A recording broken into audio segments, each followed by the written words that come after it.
السلام علیکم ورحمۃ اللہ وبرکاتہ۔ بہت تاخیر ہو چکی ہے، ماشاءاللہ میں زیادہ آپ کا وقت نہیں لوں گا، لیکن شادیوں کے فنکشن اکثر دیر سے ہوتے ہیں، امید ہے آپ محسوس نہیں کریں گے۔ ایک درود بھیجیے گا محمد وآل محمد پر۔ ماشاءاللہ ماشاءاللہ ولا حول ولا قوۃ الا باللہ العلی العظیم۔ رب اشرح لی صدری ویسر لی امری واحلل عقدۃ من لسانی یفقہوا قولی۔ اعوذ باللہ من الشیطان اللعین الرجیم، بسم اللہ الرحمن الرحیم۔ الحمد للہ رب العالمین، الحمد للہ کما هو اہلہ، الصلاۃ والسلام علی سیدنا و نبینا طبیب قلوبنا و شفیع ذنوبنا سیدنا و سید الثقلین جد الحسن والحسین بالقاسم محمد، والصلاة والسلام على اہل بیتہ الطیبین الطاہرین المعصومین الغر المیامین المنتجبین المکرمین الذین اذهب اللہ عنہم الرجس وطہرہم تطہیرا۔ رحمت اللہ علی احبابہم واصحابہم وشیعتہم ومحبیہم اجمعین، ولعنت اللہ علی اعدائہم وقاتلیہم وظالمیہم من الآن الى قیام یوم الدین۔ اما بعد، فقد قال الرحمن فی کتاب الفرقان وقولہ الحق وهو اصدق الصادقین۔ بسم اللہ الرحمن الرحیم، مرج البحرین یلتقیان۔ درود بھیجیے گا محمد وآل محمد۔ خداوند بزرگ و برتر کے حضور دعا گو ہوں، تمام پڑھنے سننے والوں کو خدا اجر جزیل عطا فرمائے۔ ماشاءاللہ ہر ایک نے بہت اچھا پڑھا، بہت خوب پڑھا۔ ابتدائی جشن سے لے کر جناب توقیر مہدی صاحب تک بہترین اور بہت سریلا جشن ہوا، اور بلکہ اختتام ماشاءاللہ بہت بہترین انداز سے ہوا اور بہت اچھا پڑھا گیا۔ میں فقط ثواب کی خاطر چند لمحے آپ کی خدمات میں حاضر ہوں۔ کوئی لمبا خطاب کرنے کا وقت بھی نہیں ہے اور موضوع بھی نہیں ہے اس وقت، فقط ثواب کی خاطر کچھ جملے آپ کی خدمت میں عرض کروں گا۔ جیسا کہ آپ نے خود دیکھا، اور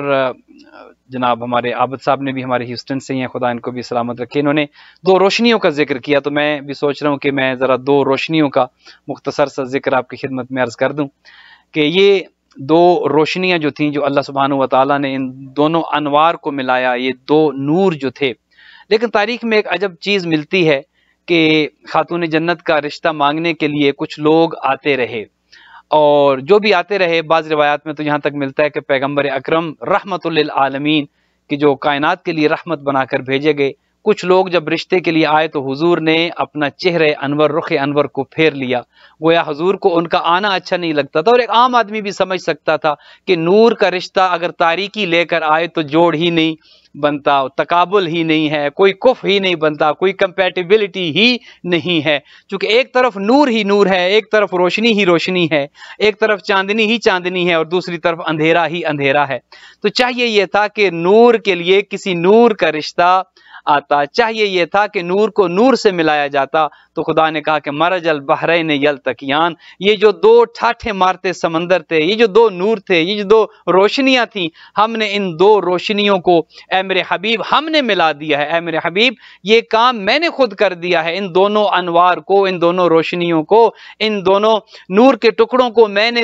آسمان پر، میں نے عرش پر ملا دیا ہے، آپ زمین پر ان کا اعلان کر دیں۔ عرش پر نکاح میں نے پڑھ دیا ہے، زمین پر آپ نکاح پڑھ دیں۔ اب دیکھیے کتنی بڑی فضیلت ہے۔ آج تو لوگ اس بحث میں الجھ چکے ہیں کہ انہیں رضی اللہ کہیں یا انہیں علیہ السلام کہیں، یہ ناموں میں کیا رکھا ہے؟ جس ہستی کی شان اتنی بلند ہو، جس ہستی کا مقام اتنا بلند ہو کہ جس کا نکاح خواں خود خدا ہو، آپ اسے علیہ السلام سے اوپر اگر کچھ کہہ دیں تو وہ بھی کم ہے کہ جسے اللہ سبحانہ و تعالی جس کا نکاح پڑھ رہا ہے۔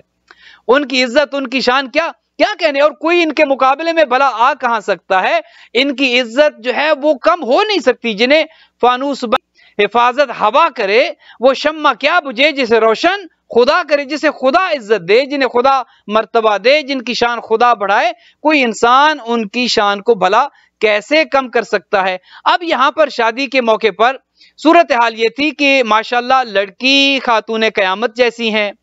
اللہ سبحانہ و تعالیٰ نے جو پیغمبر اکرم کو اکلوتی بیٹی دی، ان کی شان اتنی زیادہ ہے کہ کہا کہ لولا فاطمہ لما خلقتکما، اے حبیب اگر فاطمہ نہ ہوتی تو نہ آپ ہوتے نہ علی ہوتے۔ گویا کائنات، کبھی تو حضور سے کہا کہ لولا کا لما خلقت الافلاق، اے حبیب یہ سب کچھ آپ کے لیے بنایا، یہ جو آسمان کا شامیانہ ہے، یہ جو فرش زمین ہے، یہ ہوائیں چل رہی ہیں، یہ پرندے چہچہا رہے ہیں، یہ سمندر ٹھاٹھے مار رہے ہیں، یہ دریاؤں کی روانی، یہ جو کچھ میں نے خلق کیا ہے اے حبیب آپ کے لیے کیا۔ پھر ایک جملہ ارشاد فرمایا، کہا کہ لولا علی لما خلقتک، اے حبیب اگر علی نہ ہوتے تو آپ بھی نہ ہوتے اور یہ پوری کائنات کا کچھ بھی نہ ہوتا۔ گویا علی کے لیے آپ کو بنایا اور آپ کو علی کے لیے بنایا، یہ سارا زمین و آسمان کا نظام، کائنات کا نظام آپ دونوں کے لیے رکھا۔ پھر اللہ سبحانہ و تعالیٰ نے حدیث قدسی میں یہ ارشاد فرمایا کہ لولا فاطمہ لما خلقتکما، اے حبیب اگر نور سیدہ نہ ہوتا نہ آپ ہوتے نہ علی ہوتے۔ تو جن کے لیے پوری کائنات کا نظام سجایا گیا ہو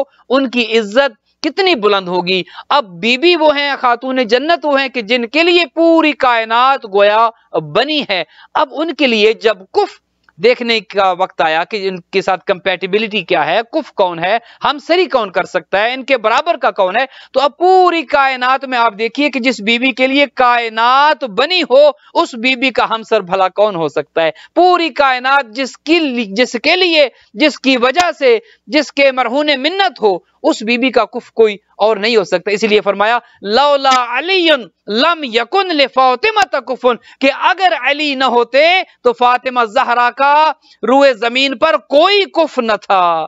بی بی کا کوئی ہمسر نہ تھا۔ گویا اللہ سبحانہ و تعالی نے امیر المؤمنین کو پیدا کر کے خاتون قیامت کا ہمسر بنا دیا۔ یہ شان تو فقط خدا کی ہے نا، جو سورہ اخلاص میں آئی ہے کہ بسم اللہ الرحمن الرحیم قل هو اللہ احد اللہ الصمد لم یلد ولم یولد ولم یکن لہ کفوا احد، یہ خدا ہے جس کا کوئی کف نہیں ہے۔ تو اگر علی نہ ہوتے تو خاتون قیامت کی بھی وہی منزلت ہوتی، لہذا اللہ سبحانہ و تعالی نے علی کو خلق کر کے فاطمہ کا کف بنا دیا اور خود جو ہے وہ قل هو اللہ احد کی جو ہے وہ تعبیر ٹھہرا۔ تو گویا اللہ سبحانہ و تعالی نے خاتون قیامت کے لیے اگر کسی کو ہمسر بنایا، اگر کسی کو کف بنایا تو وہ علی ابن ابی طالب کو بنایا۔ اب جب ہمسری دیکھی جاتی ہے، اب جب کف دیکھا جاتا ہے، جب برابری دیکھی جاتی ہے، آپ کے اور ہمارے سامنے کی باتیں، جب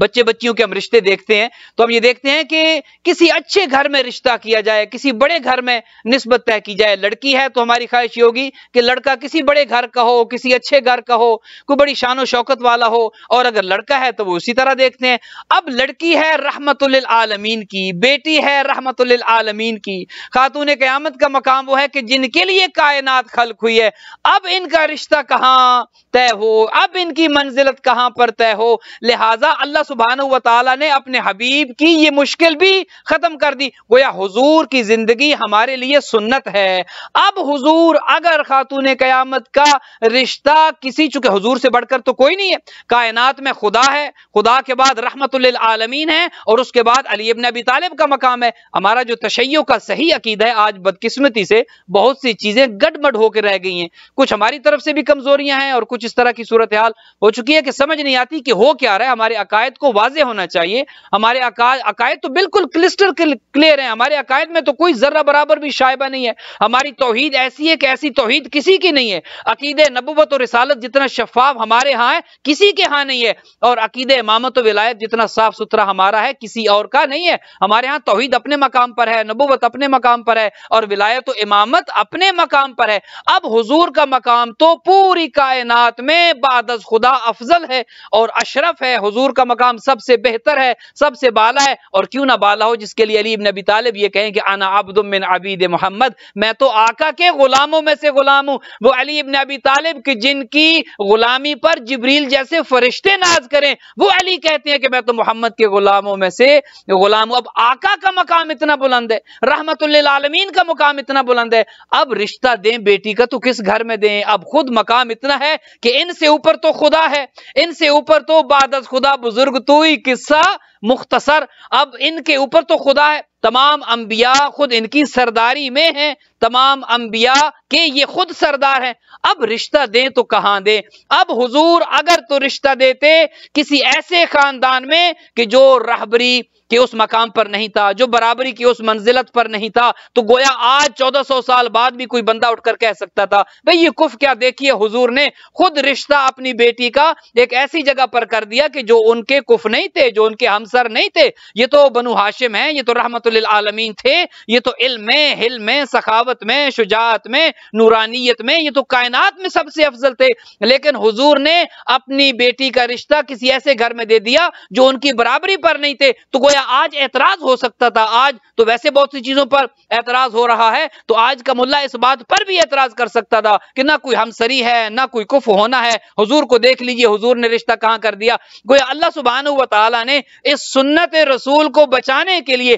اللہ نے انتظام ایسا کر دیا، گویا مہر ایسی لگا دی کہ تا قیام قیامت اب کوئی بندہ یہ اعتراض نہیں کر سکتا کہ پیغمبر نے اپنی بیٹی کا رشتہ کسی کف کو نہیں دیا۔ اللہ نے کہا اے حبیب اگر بیٹی تمہارے گھر کی ہے، اگر بیٹی رحمت للعالمین کے گھر کی ہے، اگر بیٹی میرے حبیب کے گھر کی ہے، تو بیٹا اس گھر میں آئے گا جو خود اللہ کا گھر ہے،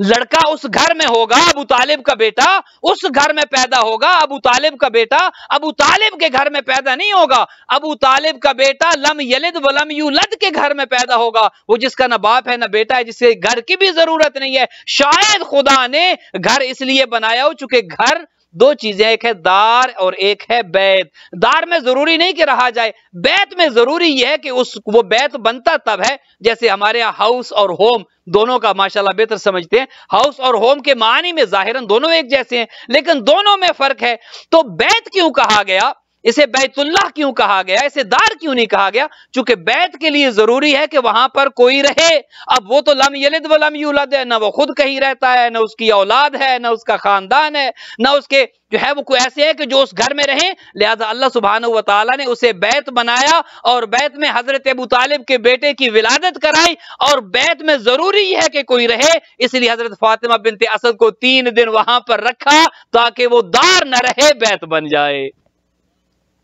تو اللہ نے یہ انتظام کیا کہ اے حبیب بیٹی ہے تمہارے گھر کی اور لڑکا ہوگا اللہ کے گھر کا۔ اللہ نے اپنے گھر میں علی ابن ابی طالب کو پیدا کر کے اپنے گھر کو فضیلت دی، اپنے گھر کو اشرف بنایا، اپنے گھر کی منزلت کو بڑا کیا۔ علی کعبہ میں پیدا ہوئے، علی کی فضیلت نہیں ہے، علی کعبہ میں آتے تو بھی علی تھے، کعبہ میں ولادت نہ ہوتی تو بھی علی تھے، علی کے کعبہ میں آنے سے کعبے کی منزلت بڑی ہے۔ علی بن ابی طالب کی ایک فضیلت یہاں پر سن لیجیے اور زحمت تمام، جب مولا علی سے پوچھا گیا کہ یا علی آپ کے بڑے فضائل ہیں، قرآن حکیم کی آیات میں بھی آپ کی فضیلتیں ہیں، احادیث پیغمبر میں بھی آپ کی فضیلتیں ہیں، آپ یہ بتائیے تو صحیح کہ خود وہ جیسے کہتے ہیں نا شعراء کا مجمع کے کلام شاعر بس زبان شاعر، مولا آپ اپنی فضیلت اپنی زبان سے بیان کریں۔ تو علی بن ابی طالب نے کہا کہ میری فضیلت میرے نزدیک یہ کہ خدا نے اپنے ساتھ مجھے رکھا ہے، وَيَقُولُ الَّذِينَ كَفَرُوا لَسْتَ مُرْسَلًا قُلْ كَفَىٰ بِاللَّهِ شَهِيدًا بَيْنِي وَبَيْنَكُمْ۔ اے حبیب یہ کفار و مشرکین تم سے کہتے ہیں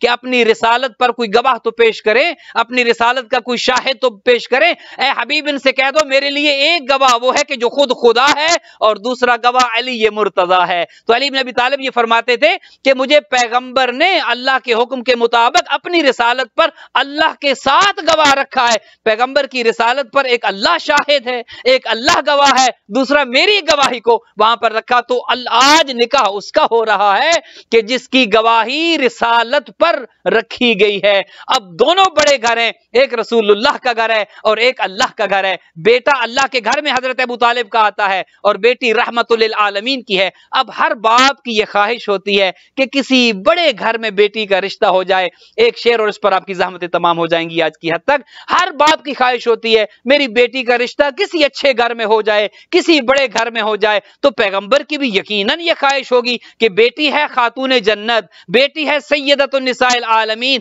اب یہ بیٹی یہ نور فاطمہ کہ جو میرا ٹکڑا ہے، فاطمہ تو بضعۃ منی جو رسالت کا ٹکڑا ہے، اس کی نسبت کہاں طے ہو، اس بیٹی کا رشتہ کہاں ہو۔ تو شاعر نے کیا خوب کہا اور اس کو بالکل 2 مصروں میں بند کر کے رکھ دیا کہ مرتضی کو خانہ زادے رب اکبر دیکھ کر پیغمبر کے حوالے سے مرتضی کو خانہ زادے رب اکبر دیکھ کر، بیہدی بیٹی پیغمبر نے بڑا گھر دیکھ کر۔ اللہ سبحانہ و تعالی آپ کی توفیقات کو متعالی فرمائے، پڑھنے سننے والوں کو اجر جزیل عطا فرمائے۔ ماشاءاللہ اردو فاؤنڈیشن کا یہ بہترین جشن کے جس کا اہتمام ہوا، خداوند متعال ڈاکٹر غضنفر جعفری صاحب کو، اردو فاؤنڈیشن کے تمام منتظمین کو، توقیر مہدی صاحب کو اور تمام والنٹیئرز کو خدا طول عمر عطا فرمائے، توفیقات میں اضافہ ہو، مال و رزق میں اضافہ ہو، آج کے جشن کے سپانسر کے گھر میں رحمتیں اور برکتیں نازل ہوں، ان کے مرحومین کی مغفرت ہو، ان کے گھر پر خدا اپنی رحمتیں نازل کرے، ان کی اولادوں کو نیک اور صالح رکھے، اور جتنے بھی پڑھنے سننے والے ماشاءاللہ کثیر تعداد میں موجود ہیں، پورے یو ایس سے میں دیکھ رہا ہوں ماشاءاللہ تقریباً جو ہے وہ بہت سی اسٹیٹ سے جو ہیں وہ مومنین آج اس میں شامل ہوئے ہیں۔ خداوند متعال سب کو ان کی توفیقات کو متعالی کرے، سب کو اجر جزیل عطا کرے، پڑھنے سننے والوں کو خدا تا قیام قیامت آباد و شاد رکھے، جن گھروں میں یہ ذکر دیکھا گیا، سنا گیا، کیا گیا، خدا ان گھروں کو تا قیام قیامت آباد و شاد رکھے، اور علی و بطول علیہم الصلوۃ والسلام کی شادی کی خوشی میں خداوند متعال ہم سب کے صغیرہ و کبیرہ گناہوں سے درگزر فرمائے، ہمارے والی و سرپرست امام زمان اجل اللہ تعالی فرجہ الشریف کے ظہور میں تعجیل ہو، کرونا کا خاتمہ ہو، محرم کی آمد ہے، عزاداری سید الشہداء شایان شان طریقے سے منائی جا سکے، خوب عزاداری ہو، دنیا کے ہر کونے میں اہل بیت علیہم الصلوۃ والسلام کا ذکر ہو، ذکر سید الشہداء ہو، عزاداری سید الشہداء ہو، اور عزاداری سے قبل، محرم سے قبل جو طاغوتی طاقتیں، جو شیطانی طاقتیں، جو ابو سفیان کے ماننے والے، جو بنو امیہ اور بنو عباس کے چاہنے والے، جو محرم سے پہلے اس طرح کی شرارتیں کر رہے ہیں کہ جو فرقہ واریت کو ہوا دے رہے ہیں، خدا انہیں ہدایت دے، اور اگر وہ قابل ہدایت نہیں ہے تو خدا انہیں نیست و نابود کرے، ملت جعفریہ کو اتفاق اور اتحاد کی نعمت سے مالا مال کرے، تفرقہ بازی ختم ہو، فرقہ واریت ختم ہو، اور اہل بیت علیہم الصلوۃ والسلام کی سرداری پوری کائنات پر ہو انشاءاللہ۔ بحق محمد و آل محمد ہماری عبادت قبول، الہی ہماری دعائیں قبول، بحق علی و بحق بطول، وصلی اللہ علی محمد و آلہ طیبین الطاہرین المعصومین۔